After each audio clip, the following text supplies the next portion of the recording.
Good morning, students. I am Dr. E. Jeevarathan Jain, Head and Assistant Professor, BCom Corporate Secretaryship, Self-Financing Stream.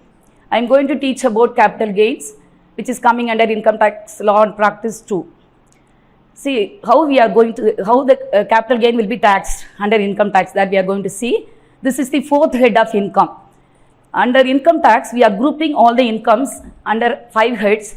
The first is income under salaries. Second is income under the head house property. Third is income under the head profits and gains. And fourth is income under the head capital gains. And the fifth is income from other sources. This is the fourth head of income. So first we should know the meaning for the word capital gains. Any profit or gain that arises from the sale of capital asset is called as income from capital gain. For example, if we are selling any capital asset during the previous year, there will be some gain or profit arises out of that. That is taxable in the previous year in which it takes place. So this is also called as capital gain tax. So we must know what is capital gain, what is capital asset. Any gain arises from the sale of the capital asset is called as capital gain. So here we must know what are the things will come under the word capital asset. So the capital asset includes property of any kind, whether movable asset or immovable asset, tangible or intangible. It is not only for the purpose of business it should be used, it may be for other purposes also.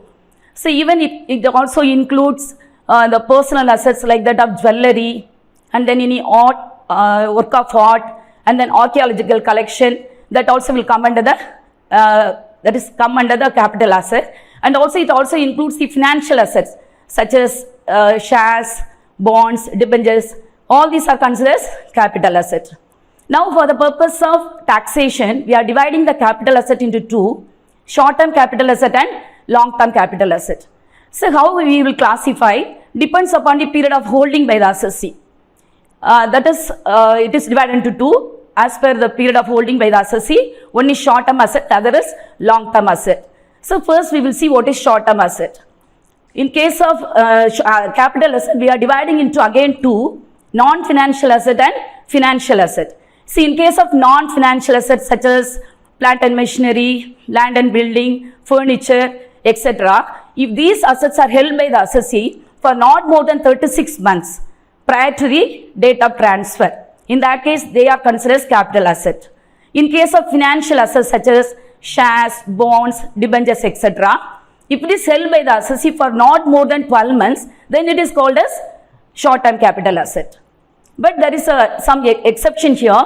In case of unlisted shares as well as in case of immobile property such as land or building or both, if it is held by the assessee for not more than 24 months immediately prior to the date of transfer, it is called as short-term capital asset. Next is long-term capital asset. As we already seen under short-term capital asset, if the assets, in case of non-financial asset, if it is held by the assessee for not more than 36 months, it is a short-term asset. But if it is held by the assessee for more than 36 months, it is a long-term asset. As well as in case of financial asset, if it is held by the assessee for more than 12 months, it is a long-term capital asset. As well as in case of immobile properties such as land or building or both, as well as unlisted shares, if it is held by the assessee for more than 24 months, it is a long-term asset. See, if it is not a short-term asset, obviously it will be long-term capital asset. Next, we will move on to how to compute the short-term capital gain and long-term capital gain. First, we will see computation of short-term capital gain. See, we know that in order to find out any gain or profit, we have to minus cost from sale. Here also first we have to take this sale value, that is full sale value we have to take. From that we have to minus the expenses in relation to transfer of asset, that is expenses connected with sale or transfer. The balance will be the net sales. From that we have to minus the cost of acquisition or the cost of purchase. Then we have to minus the cost of improvement. Here cost of purchase we already know, everyone knows, that is the price what we are paying for buying a product. What is cost of improvement? Any additional capital expenses made in order to improve the asset. For example, if there is already a building, it is having only ground floor. If a first floor is constructed, it is an addition made to that asset. So that is called as cost of improvement. So while we are calculating the short-term capital gain or any gain, First we have to minus the cost of acquisition, then we have to minus the cost of improvement. The balance will be the gain. So here in case of short-term capital asset, first we have to minus the cost of acquisition, then cost of improvement.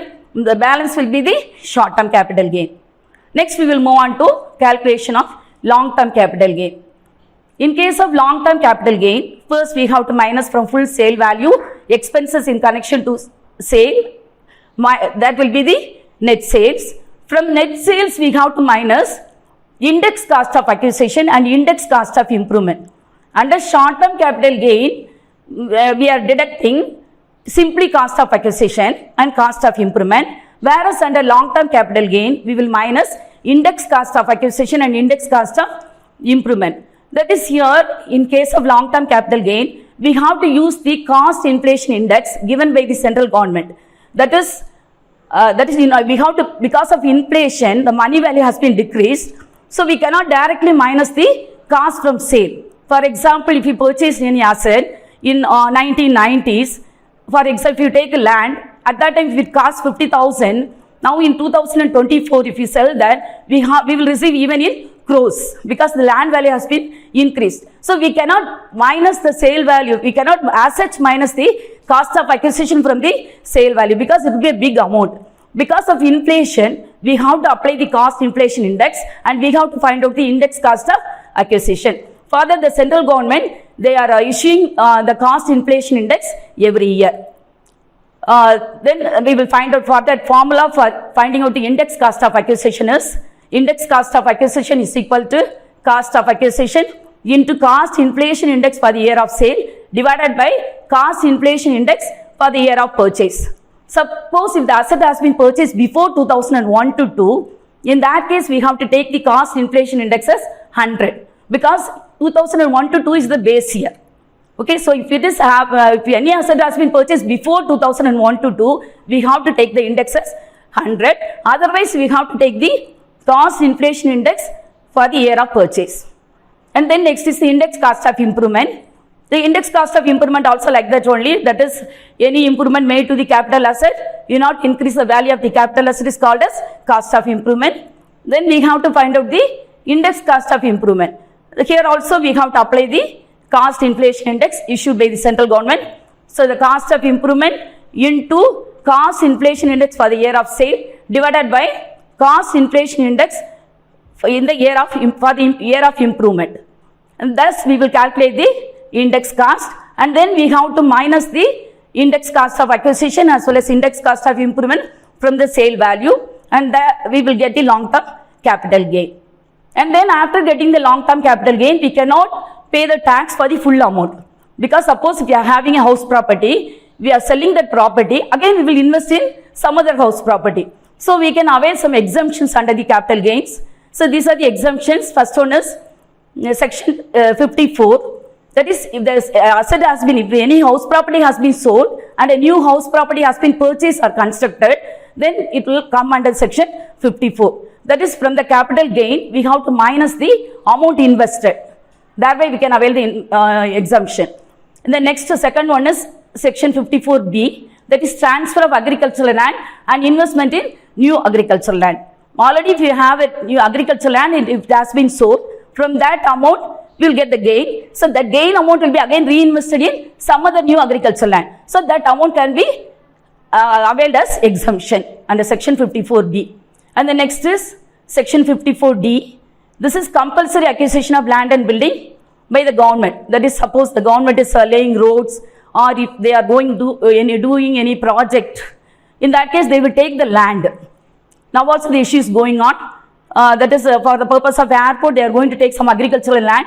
So the people will protest against that and the government will give some amount for that. Okay, because they are taking compulsory, so the amount will be given to them.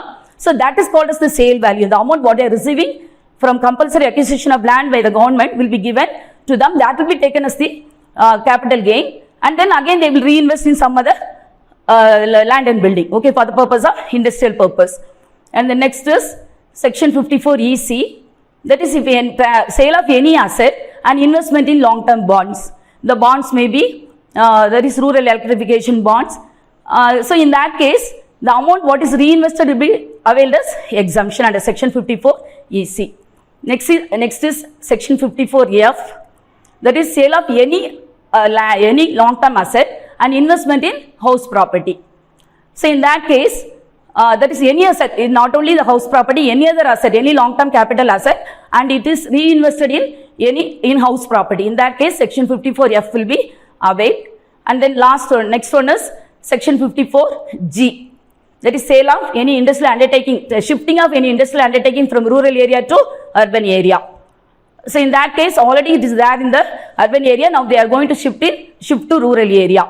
In that case, that is the sale of old land, and then sale of new one will be taken, and the investment will be taken as the exemption. And the next one, last one is section 54GA, capital gain arising from the shifting of industrial undertaking from urban area to any special economic zone. That is, the government will be giving that place they will go there. So shifting means while they are already they will be having their industry in urban area, that they will sell and they will go to special economic zone. So thereby they can avail the exemption under section 54GA. So the balance will be considered as the taxable capital gain, and for that amount they have to pay tax to the government. Thank you.